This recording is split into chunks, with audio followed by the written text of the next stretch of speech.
하나님 말씀 같이 봅니다. 우리에게 주신 말씀은 에베소서 6장 10절에서 17절까지 말씀입니다. 에베소서 6장 10절에서 17절까지 교독합니다. 제가 먼저 읽습니다. 끝으로 너희가 주 안에서와 그의 힘의 능력으로 강건해지고 거기에 관계를 대속하게 위하여 하나님의 전식갑주를 입으라. 우리의 씨름은 혈과 육을 상대하는 것이 아니요 통치자들과 권세들과 이 어둠의 세상 주관자들과 하늘에 있는 악한 영들을 상대함이라. 전신갑주를 취하라. 이는 악한 날에 너희가 몸이 대속하고 모든 영혼을 썩이니 그런즉 서서 진리에 너희 허리띠를 띠고 의의 호심경을 붙이고 몸이 준비한 것으로 신으시고 모든 것 위에 믿음의 방패를 가지고 이로써 능히 악한 자의 모든 불화살을 소멸하고 구원의 투구와 성령의 곧 하나님의 말씀을 가지라. 아멘. 여러분, 하나님을 본받는 빛의 자녀들은 이 땅에서의 모든 씨름이 혈과 육의 전쟁이 아니라 이 어둠의 세상 주관자들, 하늘의 악한 영들과의 영적 전쟁이라는 것을 알고 있어요. 그래서 우리 빛의 자녀들은 예수 그리스도라는 지혜를 소유한 그리스도인들은 세상 사람들과 같이 혈과 육의 전쟁에서 이기기 위해서 세상에서의 힘이라고 여기는 것들을 소유하는 것, 그걸 더 많이 가지려는 것을 목적 삼고 살아가지 않는다는 거죠. 왜냐하면 세상의 힘이라고 여겨지는 것들을 가지고 영적인 대적들과 절대로 싸워 이길 수가 없다는 걸 너무 잘 알기 때문에 그렇죠. 여러분, 악한 사탄은 세상 사람들이 세상의 힘이라고 여기는 것들, 그것들을 소유하기 위해서 애쓰고 힘쓰는 이것들을 이용해서 오히려 더 그 사람들을 마귀의 뜻대로 살도록 그렇게 그 삶을 인도한단 말이죠. 세상 사람들은 그들이 세상의 힘을 더 가지려고 발버둥 치면 칠수록 더 마귀가 원하는 삶을 살아가게 돼요. 마귀의 뜻대로 살아가는 삶을 살면 절대로 하나님께 순종하거나 하나님을 의지하거나 하나님과 함께하는 삶을 못 살아요. 그래서 그리스도인들이 세상의 힘이라는 것들, 세상 사람들이 추구하는 그 세상의 힘을 똑같이 추구하면서 살아간다면 아무리 교회를 다니고 말씀을 듣고 예배를 드리고 신앙생활을 열심히 해도 그 사람은 하나님을 거역하는 삶을 살 수밖에 없어요. 그럴 수밖에 없어요. 그래서 우리 그리스도인들은 세상의 힘, 혈과 육의 힘이 아니라 영적인 힘을 소유해야 된다는 거죠. 지난주 말씀을 나눴던 것처럼 악한 영들과 대적할 수 있는 힘과 능력은 오직 예수 그리스도와 함께 살면서 그분으로부터 강한 힘을 받아 사는 것밖에 없다 그랬어요. 10절을 공동번역 성경으로 다시 보면 여러분은 주님과 함께 살면서 강한 힘을 받아 굳세게 되십시오. 예수님께로부터 강한 힘을 받아서 굳세게 되십시오. 예수님과 함께 살 때만 우리는 영적인 힘을 예수님께로부터 공급받을 수 있단 말이죠.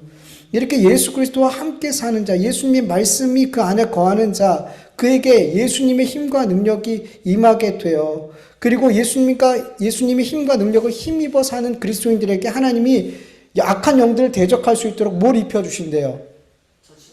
영적인 전신갑주를 입혀주신대요. 지난주에는 진리의 허리띠를 띄워주신다 그랬어요. 하나님께서. 진리의 허리띠를 띈다는 것은 진리 대신 성삼위 하나님과 그분의 말씀이 우리의 생명 근원이 된 마음을 동여매 준다는 거예요. 예. 여러분, 마음을 진리로 동여맨 자들은 고린도후서 13장 8절과 같은 삶을 살게 되죠. 우리는 진리를 거슬러서는 아무것도 할 수 없고 오직 진리를 위해서만 무엇인가 할 수 있습니다. 아멘. 여러분, 그 마음이 하나님의 진리로 동여맨 자들은 진리를 거슬러서는, 주님을 거슬러서는, 그분의 말씀을 거슬러서는 살 수가 없대요. 진리가 있는 자들은 그 진리만을 위해서 산대요. 주님만을 위해서 산대요. 그게 그리스도인이래요. 진리를 그 마음에 품고 진리가 그 마음을 동요맨 자들의 삶이 이렇대요. 그리고 진리로 충만한 자들, 그 마음이 진리로 동요맨 자들은 이 세상의 것들에 대해서 자유함을 얻게 된대요. 요한복음 8장 32절에 진리를 알지니 진리가 너희를 자유롭게 하리라. 자유롭게 하리라. 여러분, 더 이상 세상의 힘으로 여겨지는 것들, 세상 사람들이 추구하고 소유하고 발버둥 치려고 하는 더 많이 갖고 더 많이 소유하고 싶은 그 세상의 힘들에 대해서 얽매이지 않는데요. 세상 사람들은 돈에 얽매여 있고, 명예에 얽매여 있고, 권력에, 세상 인기에, 쾌락에, 성공에, 이런 나를 힘있게 하는 모든 것들에 얽매여서 참 자유를 잃어버리고 살아가고 있단 말이죠. 그것이 목적으로 살고 있단 말이죠. 내 마음이 진리로 충만한 자들은 하나님과의 바른 관계, 하나님의 나라를 유업으로 얻는 것, 하나님의 영광을 위해서 사는 것, 하나님의 기쁨이 되어서 사는 것, 이것이 삶의 목적이잖아요. 그래서 세상 사람들이 얽매여 있는 수많은 이 세상의 힘들에 대해서 얽매여 있지 않더라는 거죠. 자유하다는 거죠. 물론 우리 그리스도인들이 이 땅에서 완벽하게 진리 되신 성삼위 하나님과 그분의 말씀을 위해서만 살 수는 없을 거예요. 저도 그렇게 못 살아요. 완벽하게 세상의 것들에 대해서 자유하다 말할 수도 없을 거예요. 그런데 분명한 것은 우리 그리스도인들이 진리의 허리띠를 띠고 있다면 진리를 따르는 삶을 살기 위해서 정말 애쓰고 힘쓰며 산다는 거예요. 주님을 따라 살기 위해서, 진리를 거스르지 않고 진리를 따라 살기 위해서 애쓰고 힘쓴다는 거죠. 이 세상의 힘이라고 여겨지는 것들에 내 삶이 얽매이고 구속당하지 않기 위해서 정말 애쓰고 힘쓴다는 거죠. 말씀 안에서 자유함을 얻기 위해서, 그 삶을 살기 위해서 애쓰고 힘쓴다는 거죠. 진리의 허리띠를 띠고 있는 그리스도인들은 그렇게 진리를 따르는 삶, 진리를 소유한 자의 삶을 살기 위해서 영적 전쟁을 하면서 산단 말이에요. 세상 사람들은 이런 전쟁 하지 않아요. 이런 전쟁이 있는지도 몰라요. 이런 전쟁은 오직 그리스도인들만 할 수 있는 전쟁이라는 거죠.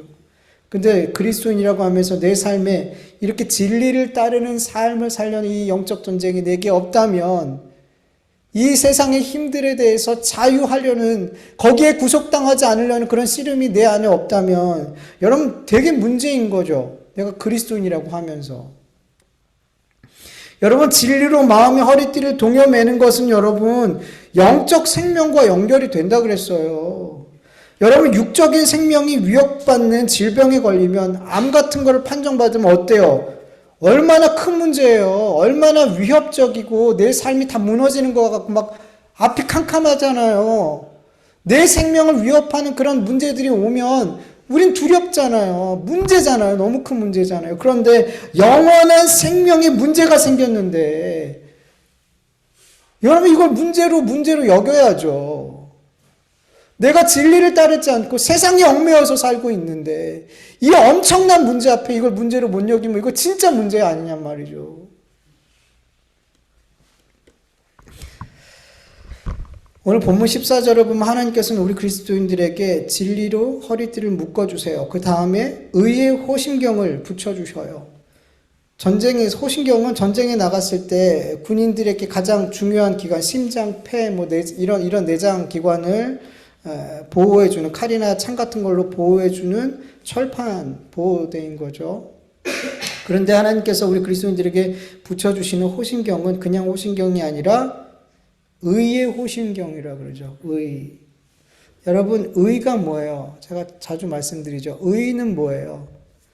하나님과의 바른 관계, 그리고 바른 관계에 있는 상태, 그게 의예요. 의. 여러분, 사람들은 하나님 앞에 죄인이죠. 모든 사람이 죄인이죠. 성경은 죄인들을 향해서 하나님의 원수라고까지 표현한단 말이에요. 이 하나님과의 원수의 관계에 있는 자들의 최후는 뭘까요? 사망이죠. 더 나아가 영원한 지옥의 심판이죠. 로마서 6장 23절 보면 죄의 삭은 사망이요. 히브리서 9장 27절 한 번 죽는 것은 사람에게 정해진 것이요 그 후에는 심판이 있다고 말씀하고 있죠. 하나님과의 바른 관계가 깨진 죄인들이 받는 삭은 사망이에요. 근데 사망은 단순히 육신의 죽음만을 의미하는 게 아니라는 거죠. 육신의 죽음 이후에 하나님의 심판을 받게 되는데 그때 영원한 불바다 속으로 던져지는 둘째 사망을 겪게 된단 말이에요. 죄인들, 하나님과 원수된 관계로 살다가 죽는 모든 자들은 이 둘째 사망, 불지옥, 불바다 심판을 면치 못한다는 거죠.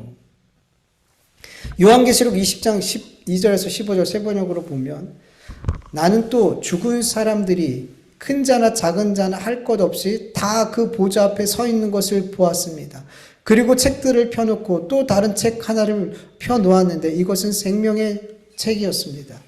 죽은 사람들은 그 책에 기록되어 있는 대로 자기들의 행위대로 심판을 받았습니다. 바다가 그 속에 있는 죽은 자들을 내놓고 사망과 지옥도 그 속에 있는 죽은 사람들을 내놓았습니다.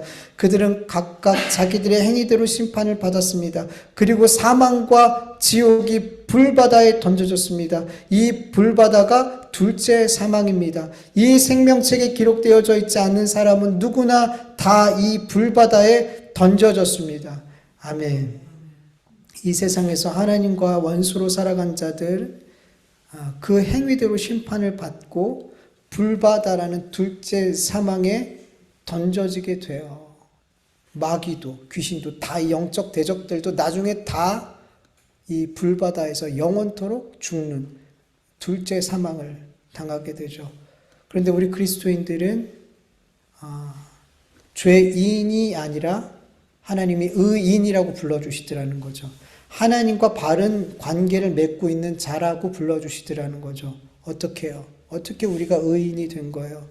로마서 5장 10절 세 번역으로 보면 우리가 하나님과 원수일 때에 하나님의 아들의 죽으심으로 말미암아 하나님과 화해하게 되었다면 화해한 우리가 하나님의 생명으로 구원을 얻으리라는 것은 더욱더 확실한 일입니다. 아멘. 여러분, 죄인된 우리가 하나님과 원수의 관계에 있을 때 이 관계를 화해시키기 위해서 누가 죽으셨다 그래요? 하나님의 아들, 하나님의 독생자 예수께서 우리의 죄를 대신해서 십자가에서 죽으셨어요. 그 결과 하나님께서는 예수님의 십자가의 대속을 믿는 자들에겐 더 이상 진노하지 않으세요. 그들과 화해하셨어요.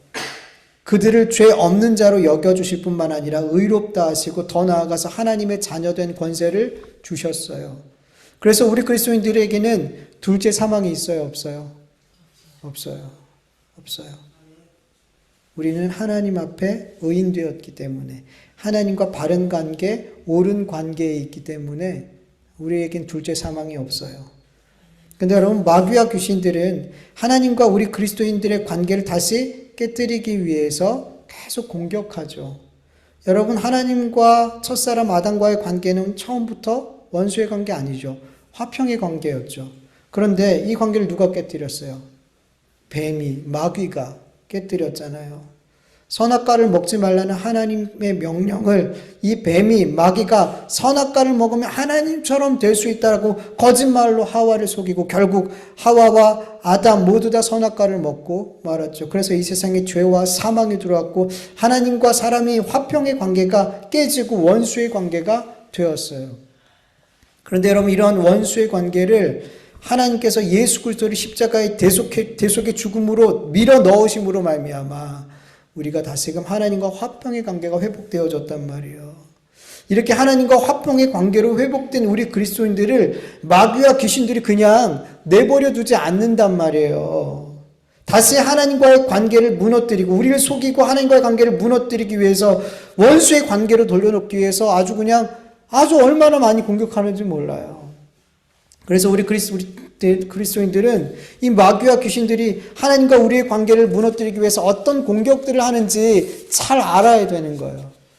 마귀와 귀신들이 우리에게 공격하는 그 중요한 공격 중에 하나를 오늘 이야기할 건데, 하나님과 우리의 관계를 깨뜨리기 위해서 우리가 가지고 있는 의, 예수 그리스도라는 그 의를 자꾸만 마귀는 왜곡시키려 한단 말이에요. 여러분, 우리 그리스도인들이 하나님과 관계가 회복될 수 있었던 유일한 이유는 우리가 예수 그리스도의 예수님께서 십자가에 죽으시고 부활하신 것을 믿기 때문이죠. 그래서 우리가 의롭게 된 거잖아요.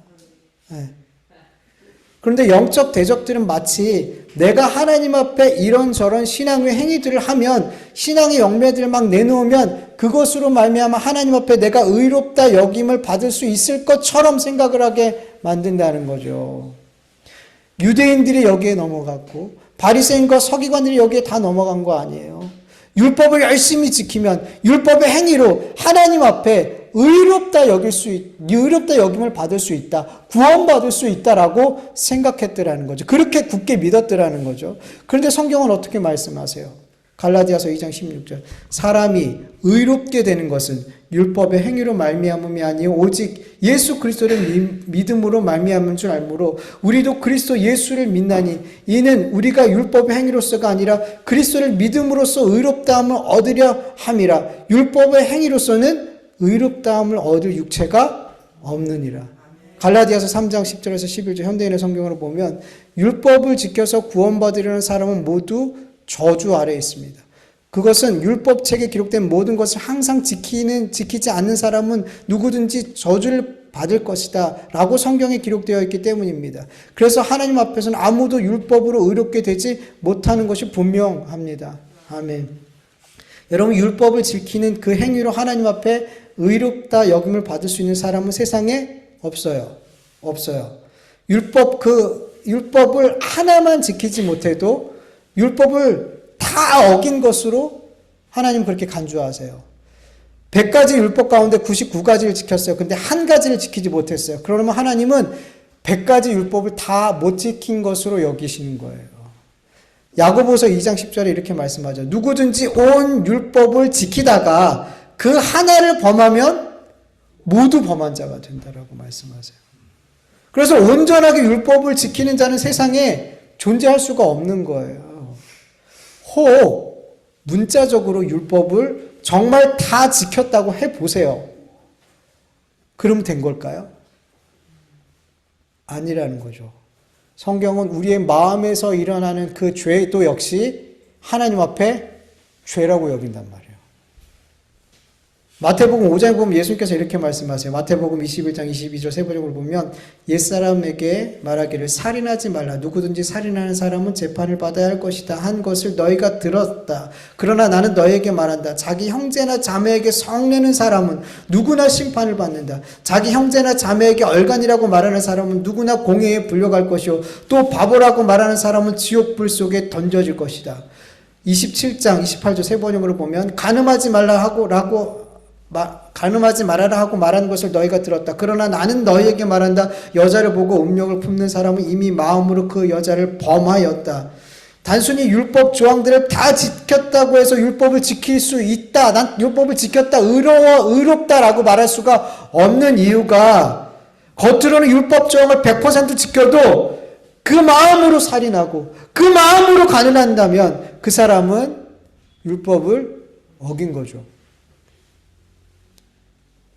어긴 거예요. 하나님은 그걸 어긴 거라고 여기신단 말이에요. 그래서 그 사람은 이스라엘 사람들이 아무리 바리새인들이 율법을 철저하게 지켰다고 해도 바울도 그래요. 나는 율법 다 지켰어. 그래요. 바울도 바리새인이었을 때 다 지켰다 그래요. 근데 하나님은 그들을 향해 뭐라 그래요? 외식하는 자들이라 그래요.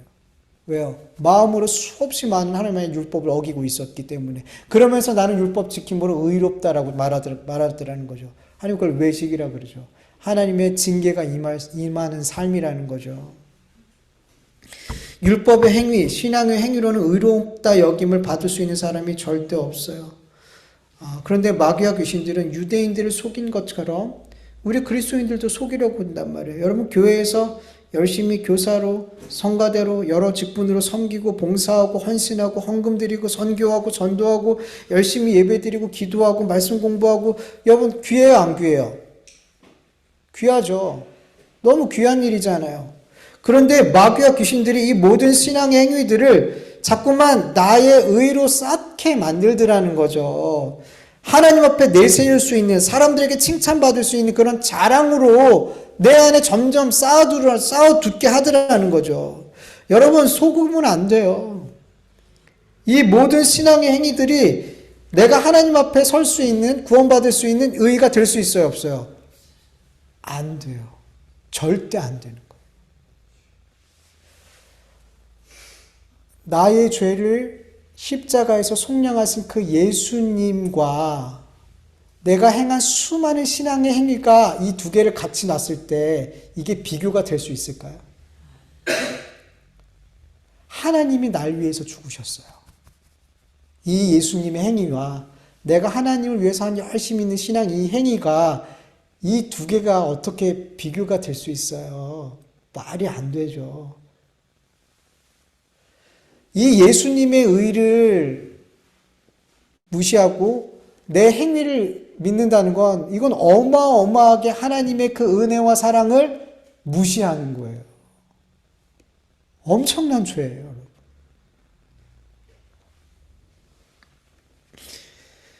나의 의는, 내가 하나님 앞에 구원받을 수 있는 의는, 하나님과의 관계가 바른 상태에 있을 수 있는 유일한 의는 예수 그리스도를 믿는 것밖에 없어요. 그것밖에 없어요. 그리고 나의 모든 열심히 있는 신앙의 행위들은 나를 죄에서 구원하신 이 하나님의, 이 예수님의, 이 성령님의 은혜와 사랑이 동기가 되어서 나올 때 그 은혜 때문에, 날 구원하신 그 은혜 때문에 내가 예배를 드리고, 그 은혜 때문에 내가 전도하고, 그 은혜 때문에 내가 교사로 무슨 그 여러 가지 직분으로 섬기고, 그 은혜와 사랑 때문에 헌금을 드리고, 그것이 동기가 돼서 내가 주님을 위해서 무엇인가를 할 때 그것이 나에게 어떤 자랑과 의로 쌓아지지가 않는 거예요.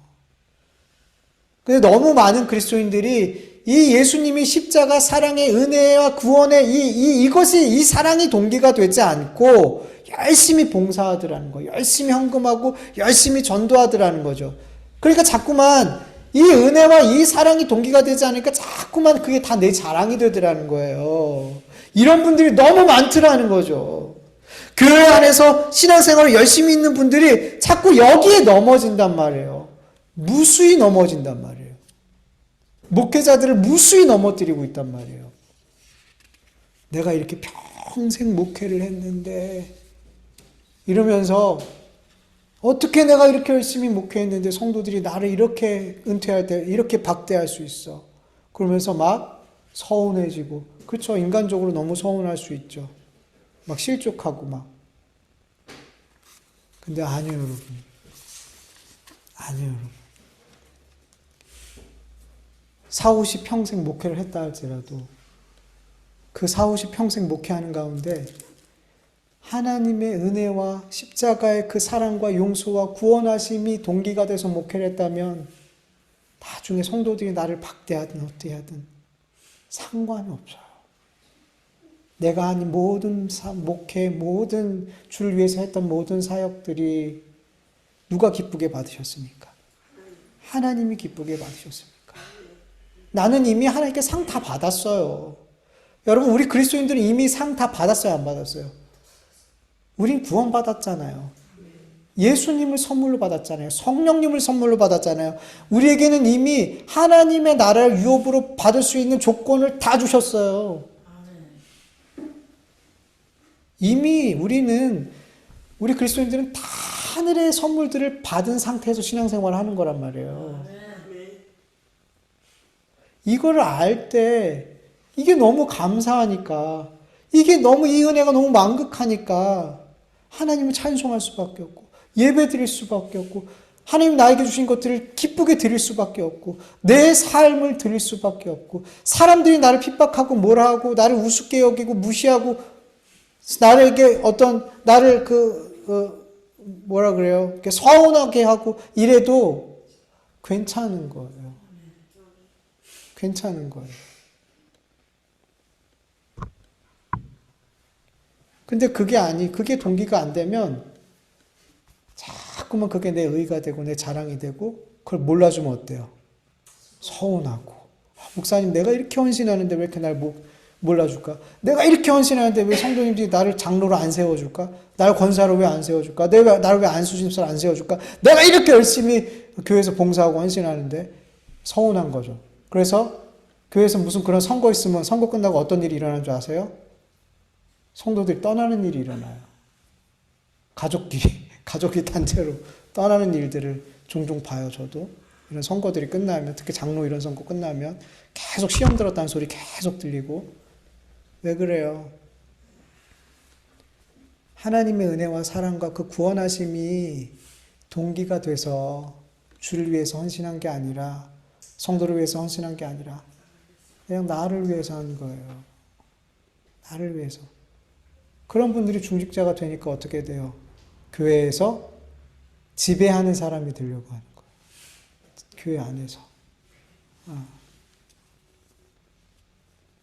그래서 우리 그리스도인들은 먼저 은혜를 받아야 돼요. 하나님의 은혜가 어떠한지, 그 구원하심이 어떠한지. 그래야지 그 사람들이 하는 모든 신앙의 행위들이 교회를 세우는 일이 되고 다른 성도를 세울 수 있는 그런 은혜로운 일이 돼요.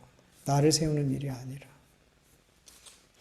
이렇게 마귀는 그리스도로 말미암아 예수 그리스도로 말미암는 이 의를 왜곡시켜서 자꾸 나의 의, 나의 자랑으로 바꾸게 만들어요. 그렇게 하나님과의 바른 관계를 자꾸 깨뜨리려고 한다는 거죠.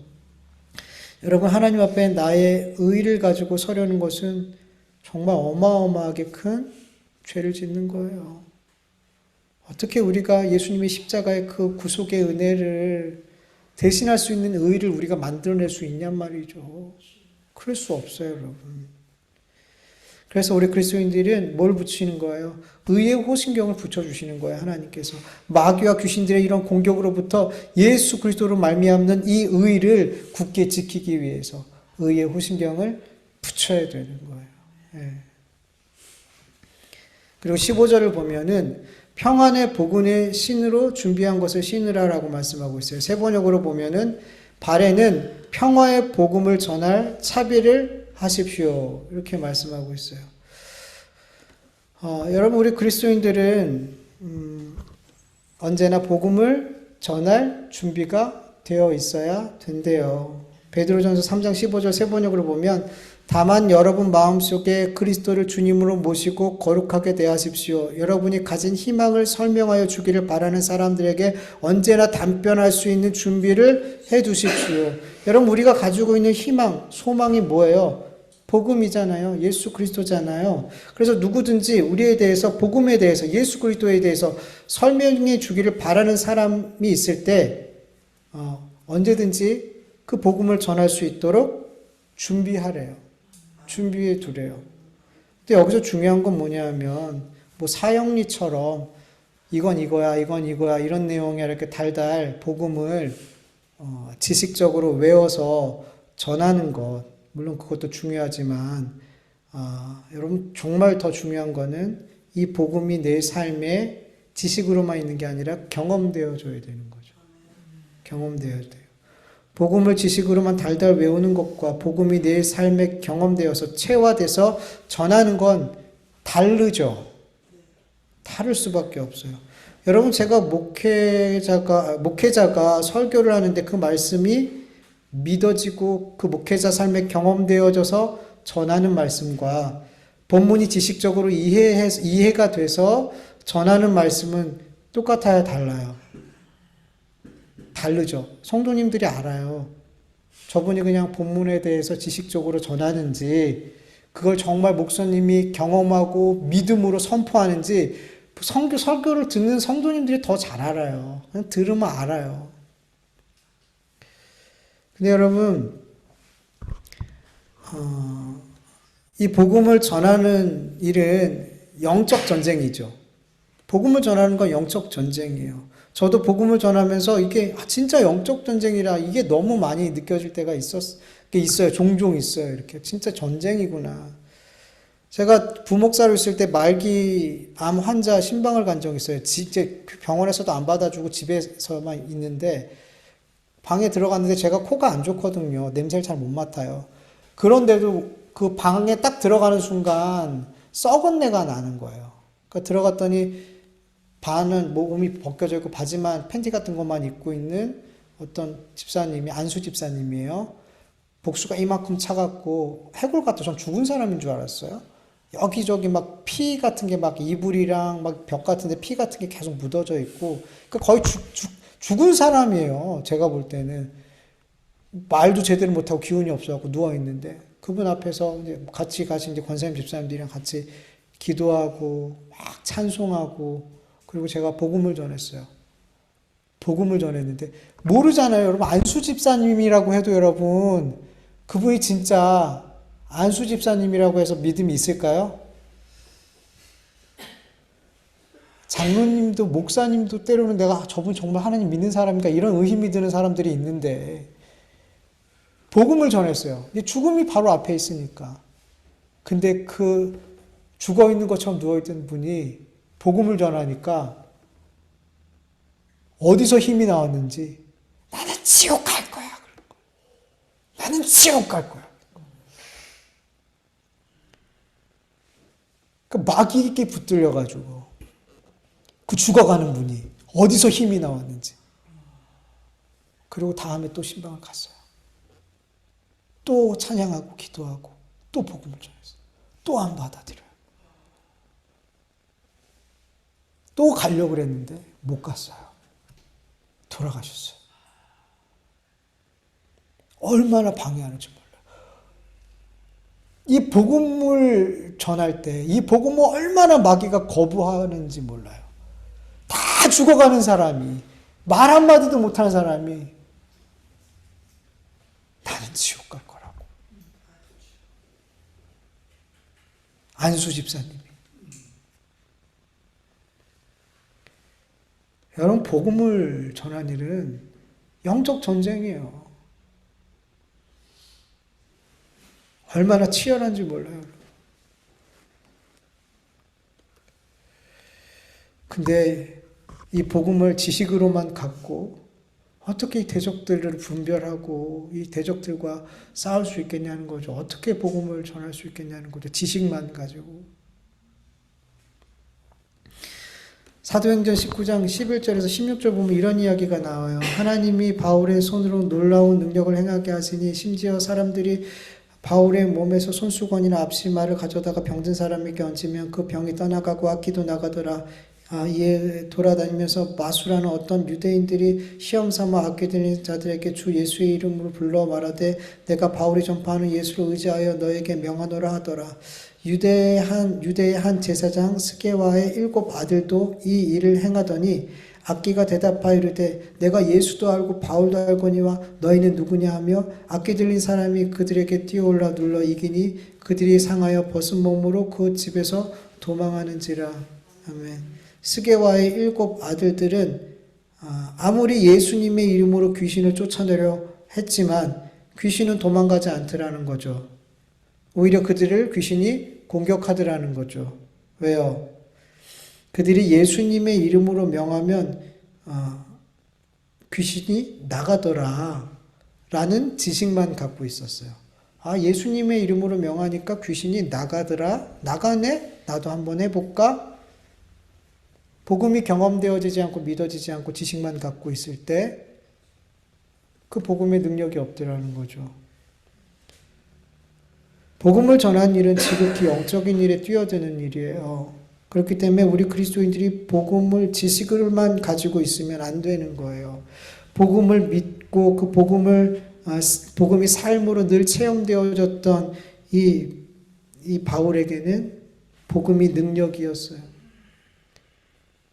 귀신이 떠나갔어요. 병든 자가 고침받았어요. 그래서 우리 그리스도인들은 복음을 지식으로만 알고 있는 것이 아니라 복음이 너무나 내 안에 믿어지고 그 복음을 믿음으로 내 삶이 복음이 경험되어지는 그 삶을 살 때 여러분 그게 준비가 되는 거예요. 지식적으로 이렇고 예수님이 날 위해서 십자가에 죽으시고 하나님이 사흘 만에 부활시키고 이런 복음의 내용 지식들을 갖고 있는 게 아니라 너무 당연한 거죠. 그 복음이 내 삶에 경험되어지고 내 삶에 어떻게 역사해지는지 그게 체화되는 것, 경험되어지는 것, 믿어지는 것, 이게 준비예요. 이게 준비된 사람들은 누굴 만나든 너무 자연스럽게 그 복음이 능력 있게 선포되어지는 줄 믿으시길 축원합니다. 여러분, 복음이 그냥 복음이 아니죠. 평화의 복음이에요. 여러분, 복음이 임하기 전까지는 세상 사람들에게, 우리도 마찬가지였어요. 평안이라는 게 사실 존재하지 않아요. 예수님을 믿는 자들에게만 진짜 참 평안이 임하게 되는 줄 믿으시길 축원합니다. 그래서 우리는 평화의 신을 신고, 이 복음이라는 평화의 복음, 이 신을 신고 사는 사람들이 우리 그리스도인들이에요. 이 삶을 하나님께서 아름답게 보시는 거예요. 이사야서 52장 7절에 보면 좋은 소식을 전하며 평화를 공포하며 복된 좋은 소식을 가져오며 구원을 공포하며 시온을 향하여 이르기를 내 하나님이 통치하신다 하는 자의 산을 넘는 발이 어찌 그리 아름다운가. 아멘. 복음의 신을 신고 살아가는 우리 그리스도인의 삶이 어찌 그리 아름다운가. 하나님이 복음의 신을 신고 살아가는 우리 그리스도인의 삶을 아름답게 보세요. 근데 복음을 신고 다니는 사람들의 삶에는 뭐가 항상 와요? 영적 전쟁이 온단 말이죠. 복음을 전하는 삶, 복음을 전하는 그 모든 일에는 영적 전쟁이 있다라는 거죠. 그래서 우리는 늘 이렇게 하나님이 주신 전신갑주를 입어야 되는 거예요. 네. 우리 다음 주에 계속해서 이 전신갑주 말씀 나누도록 할게요. 말씀 기억하면서 잠깐 같이 기도하겠습니다.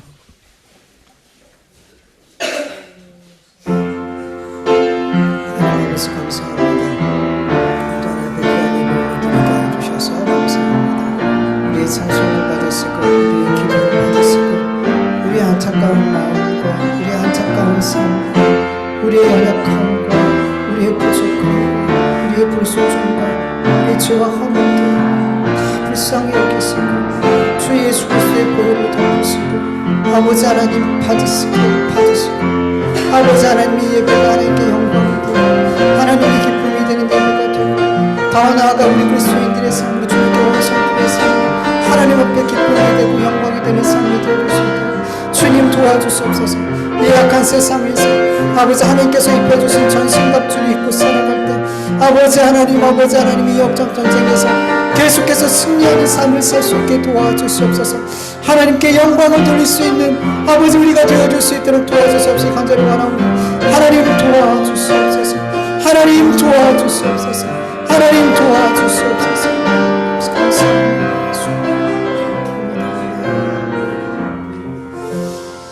아버지 하나님 감사합니다. 오늘 하나님 앞에 모여 예배 드릴 수 있게 하심을 감사합니다. 하나님 우리가 이 자리에 나올 수 있는 것 하나님의 은혜입니다. 하나님 우리가 내 삶에 일어나는 모든 일들이 하나님의 은혜 아닌 것이 없다는 것을 늘 기억하게 하여 주시옵소서. 내가 아침에 눈뜨고 생명을 얻어 사는 것 자체가 하나님의 은혜라는 것을 기억하며 살 때 생명을 주신 하나님이 내 삶을 책임져 주신다는 것이 너무나 당연한 것이 아니겠습니까? 우리가 무엇을 먹을까 무엇을 입을까 고민하며 걱정하며 어떻게 이 세상에 많은 힘들을 쌓아놓고 내 노후를 준비하고 내 삶을 준비하며 살까? 아버지 이것이 아니라 하나님을 믿으며 살 때 이 모든 세상의 염려 가운데서 자유할 수 있도록 도와주시옵시고 이 내 마음의 근심과 염려가 아닌 감사와 찬송으로 충만할 수 있는 우리 모두가 되어줄 수 있도록 도와주시옵시고 주님 주신 말씀을 오늘도 마음에 새기고 이 말씀이 한 주를 살아가는데 능력이 되고 힘이 되고 아버지 좌우로 치우치지 않고 하나님이 기뻐하시는 삶을 살아갈 수 있는 그 말씀 되게 하여 주시옵시기를 간절히 원합니다. 주님 앞에 귀한 예물 올려드립니다. 이 예물 하나님 기쁘게 받아주시옵시고 그 드린 손길들 위에 하나님 하늘의 평안과 기쁨과 감사로 채워주시옵소서. 나의 나된 것이 하나님의 은혜며 나의 모든 것이 하나님의 은혜라는 것을 믿으며 드린 이 귀한 예물이오니 하나님의 뜻에 합당하게 쓰여질 수 있도록 역사하여 주시옵소서. 이제는 우리 주 예수 그리스도의 은혜와 하나님의 다하심이 없는 사랑하심과 성령님의 인도하심과 교통하심과 충만하심이 이 악한 세상 가운데서 하나님께서 입혀주신 전신갑주 입고 영적인 싸움에서 승리하기를 원하는 하나님의 자녀들 머리 위에, 그 가정과 그 일터 위에, 교회 위에 이제로부터 영원토록 함께할지어다. 아멘.